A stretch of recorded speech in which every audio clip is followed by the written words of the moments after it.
തമിഴ്നാട്ടിൽ ഏറെ രാഷ്ട്രീയ വിവാദങ്ങൾക്ക് വഴിവെച്ചൊരു സംഭവമായിരുന്നു പൊള്ളാച്ചി കൂട്ടബലാത്സംഗ കേസ്.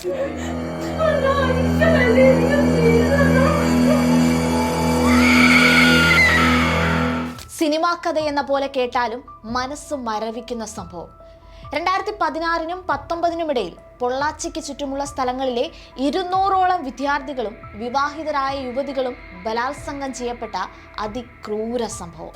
2019 ഫെബ്രുവരി 24-ന് പൊള്ളാച്ചി ഈസ്റ്റ് പോലീസ് സ്റ്റേഷനിൽ 19കാരിയായ കോളേജ് വിദ്യാർത്ഥിനി ഒരു പരാതി നൽകുന്നു. 12 ദിവസം മുമ്പ് തന്നെ 4 പേർ ഓടുന്ന കാറിൽ വെച്ച് പീഡിപ്പിക്കുകയും അത് വീഡിയോയിൽ പകർത്തുകയും ചെയ്തു. യുവതിയുടെ പരാതിയിൽ 4 പേരെ കസ്റ്റഡിയിലെടുത്ത പോലീസ് അന്വേഷണത്തിന്റെ പാതി വഴിയിൽ തന്നെ തരിച്ചു നിന്നുപോയി. പ്രതികളുടെ ഫോണിലും ലാപ്ടോപ്പിലുമായി ഉണ്ടായിരുന്ന നിരവധി പെൺകുട്ടികളുടെ വീഡിയോകളും ഫോട്ടോസും തന്നെ ആ ക്രൂരതയുടെ നേർവെളിച്ചം സാക്ഷ്യപ്പെടുത്തുന്നതായിരുന്നു. സ്കൂളിലും കോളേജിലും പഠിക്കുന്ന പെൺകുട്ടികളെ നാട്ടിൽ തന്നെയുള്ള 30 വയസ്സിൽ താഴെയുള്ള യുവാക്കളുടെ സംഘം ലക്ഷ്യം വെക്കുന്നു. കോളേജിലും ബസ് സ്റ്റോപ്പുകളിലും വഴിയരികിലും വെച്ച് പെൺകുട്ടികളോടവർ പ്രണയാഭ്യർത്ഥന നടത്തി. പിന്നീട് ഈ പെൺകുട്ടികളെ ഒറ്റപ്പെട്ട സ്ഥലത്തെത്തിച്ച് ഒറ്റയ്ക്കും കൂട്ടമായും പീഡിപ്പിക്കുന്നു. ആ ദൃശ്യങ്ങൾ മൊബൈൽ ഫോണിൽ പകർത്തുന്നു. പിന്നീട് ഈ ദൃശ്യങ്ങൾ കാണിച്ച് ബ്ലാക്ക്മെയിൽ ചെയ്ത് വീണ്ടും വീണ്ടും പീഡനത്തിനിരയാക്കുന്നു. അവിടെയും തീർന്നില്ല, അവരുടെ കയ്യിൽ നിന്ന് ആഭരണവും പണവും തട്ടിയെടുക്കുന്നു. 1-2 പേരോടായിരുന്നില്ല ഈ ക്രൂരത. ആ നാട്ടിലെ 200ഓളം പെൺകുട്ടികൾ, വിദ്യാർത്ഥികൾ മുതൽ യുവ ഡോക്ടർമാർ വരെയാണ് അവരുടെ പീഡനത്തിന് ഇരയായത്. ഒരു നാടിന്റെ തന്നെ സാമൂഹ്യ ജീവിതത്തെ തകർത്ത അനേകം യുവതികളുടെ ജീവിതത്തെ താറുമാറാക്കിയ 2 വർഷക്കാലം. ഒരൊറ്റ പെൺകുട്ടിയുടെ ധൈര്യവും നിശ്ചയദാർഢ്യവുമായിരുന്നു ഈ ക്രൂരതയ്ക്ക് പിന്നിലെ പ്രതികളെ കുടുക്കിയത്. പരാതിക്കാരുടെ പേര് വെളിപ്പെടുത്തിയും ദുർബല വകുപ്പുകൾ ചുമത്തിയും നീതി നൽകേണ്ട അധികൃതർ പോലും കൈയൊഴിഞ്ഞെങ്കിലും ഒടുവിൽ പൊള്ളാച്ചി പീഡന കേസിലെ പ്രതികൾ ജീവിതാവസാനം വരെ ജയിൽ ജീവപര്യന്തം അനുഭവിക്കാൻ ആരംഭിച്ചിരിക്കുന്നു. കേസിലെ 9 പ്രതികൾക്കും മരണം വരെ ജീവപര്യന്ത ശിക്ഷ നൽകാൻ മെയ് 13-നാണ് കോയമ്പത്തൂരിലെ മഹിളാ കോടതി വിധിച്ചത്. എന്താണ് അന്ന് പൊള്ളാച്ചിയിൽ സംഭവിച്ചത്? 2016-2019 കേസിനാസ്പദമായ സംഭവങ്ങൾ അരങ്ങേറുന്നത്. പ്രതികളുടെ സംഘം കൂടുതൽ ഇരകളെ കണ്ടെത്താൻ ശ്രമിക്കുമ്പോഴാണ് 2019 ഫെബ്രുവരിയിൽ ലൈംഗിക പീഡനത്തിനും ഭീഷണിക്കും ഇരയായ കോളേജ് വിദ്യാർത്ഥിനി പോലീസിൽ പരാതിയുമായി എത്തുന്നത്.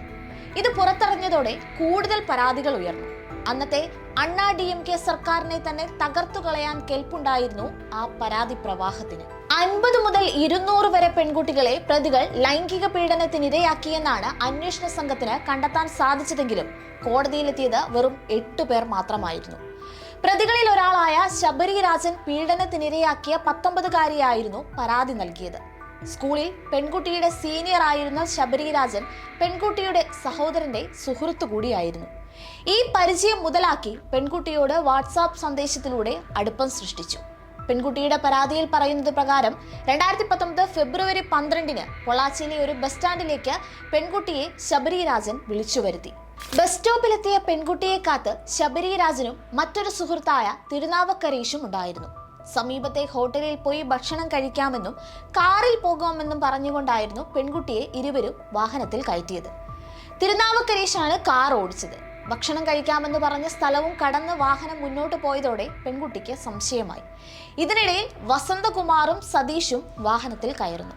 തുടർന്ന് ഭീഷണിപ്പെടുത്തിയും ബലം പ്രയോഗിച്ചും പെൺകുട്ടിയുടെ വസ്ത്രങ്ങൾ മാറ്റാൻ ശ്രമിക്കുകയും വീഡിയോ പകർത്തുകയും കഴുത്തിലെ മാല പൊട്ടിക്കുകയും ചെയ്തു. തങ്ങൾക്ക് ലൈംഗികമായി വഴങ്ങണമെന്നും പ്രതികൾ ആവശ്യപ്പെട്ടു. ഇല്ലെങ്കിൽ വീഡിയോകൾ ഇന്റർനെറ്റിൽ പ്രചരിപ്പിക്കുമെന്നും ഭീഷണിപ്പെടുത്തി.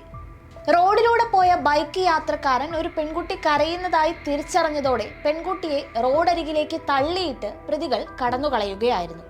എന്നാൽ പിന്നീട് ശബരി രാജനും മറ്റു പ്രതികളും നിരന്തരം പെൺകുട്ടിക്ക് മെസ്സേജ് അയക്കുകയും ലൈംഗികമായി തങ്ങൾക്ക് വഴങ്ങണമെന്ന് നിർബന്ധിക്കുകയും ചെയ്തുകൊണ്ടിരുന്നു. പേടി കാരണം ഇക്കാര്യം വീട്ടിൽ തുറന്നു പറയാതിരുന്ന പെൺകുട്ടി ഭീഷണി വർദ്ധിച്ചതോടെ സഹോദരനോട് കാര്യങ്ങൾ തുറന്നു പറയുകയായിരുന്നു. തുടർന്ന് ഫെബ്രുവരി 16-ന് പെൺകുട്ടിയുടെ സഹോദരനും സുഹൃത്തും ചേർന്ന് ശബരിനാഥിനെ പിടിച്ച് മർദ്ദിച്ചു. ഒപ്പമുണ്ടായിരുന്ന വസന്തകുമാറിനെയും സതീഷിനെയും ഫെബ്രുവരി 17-നും ഇവർ മർദ്ദിച്ചു. അന്ന് തന്നെ വൈകിട്ട് തിരുനാവക്കരീഷിനെയും സംഘം പിടികൂടി. ഇവരുടെ ഫോണുകൾ വാങ്ങി പരിശോധിക്കുന്നതിനിടയിലാണ് സഹോദരനും കൂട്ടുകാരും തിരിച്ചറിയുന്നത് തന്റെ സഹോദരിയെ പോലെ നിരവധി പെൺകുട്ടികളെ സമാനമായ രീതിയിൽ ഭീഷണിപ്പെടുത്തുകയും ചൂഷണം ചെയ്യുകയും ചെയ്തിട്ടുണ്ടെന്ന്. ആ ദൃശ്യങ്ങളൊക്കെയും പ്രതികളുടെ തന്നെ ഫോണുകളിൽ ഉണ്ടായിരുന്നു. 100-ലധികം വീഡിയോകൾ. വിഷയം ചൂടുപിടിച്ച ചർച്ചകൾക്ക് ഇടയാക്കി. ഫോൺ സഹിതം പൊള്ളാച്ചി പോലീസിൽ പരാതി നൽകിയെങ്കിലും SP-യും DYSP-യും തെരഞ്ഞെടുപ്പിന്റെ ഭാഗമായുള്ള പരിശീലനത്തിന് പോയിരിക്കുന്നുവെന്നായിരുന്നു പോലീസിന്റെ മറുപടി.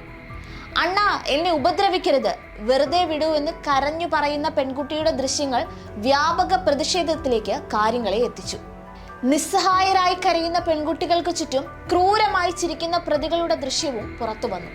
സംഘത്തിന് പിന്നിൽ അന്നത്തെ ഭരണത്തിലെ രാഷ്ട്രീയക്കാർ വരെയുണ്ടെന്ന വൻ പ്രതിഷേധം ഉയർന്നു. കേസിലെ പ്രതിയായ അരുളാനന്ദം അണ്ണാ DMKയുടെ പൊള്ളാച്ചിയിലെ വിദ്യാർത്ഥി വിഭാഗം സെക്രട്ടറി ആയിരുന്നു. കേസിൽ അറസ്റ്റ് ചെയ്തയുടൻ ഇയാളെ പാർട്ടിയിൽ നിന്ന് പുറത്താക്കി. ഇരയുടെ സഹോദരനെ ഇതിനിടെ അണ്ണാ DMK പ്രവർത്തകർ മർദ്ദിക്കുകയും ചെയ്തു. ഇതെല്ലാം പ്രതിപക്ഷം രാഷ്ട്രീയ പ്രചാരണമാക്കിയതോടെ കേസ് കൂടുതൽ വിവാദമാവുകയായിരുന്നു.